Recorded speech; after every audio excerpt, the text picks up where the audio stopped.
kin dawo.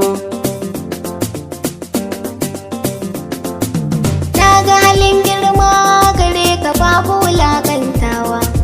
Wannan shaida ce gare ki na daɗa godewa.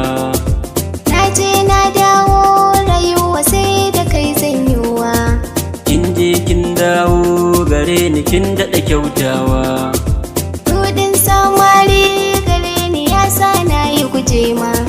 Yau dai kin dawo gare ni gashi kin yi ladama.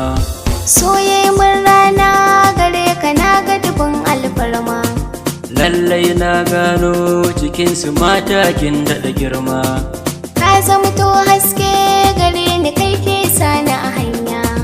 Wannan riba ce a gonakin jiɗiya mai kunya. Auren soyayya mi shi ka ji cikar soyayya. Jin haka 'yan mata gare ki kin sa raina daɗi. In ka zama ango gare ni na cika duk burina. In mun yi aure da ke yi guna babbar rana. San gabarin haske gare ni ka zamto angona. Kin rai bakuna abinda nake so na sama. Kirki mai daɗi gidanka kullum shi zai noma. Tanti zai sani kuɗin cefa na zan daɗa himma.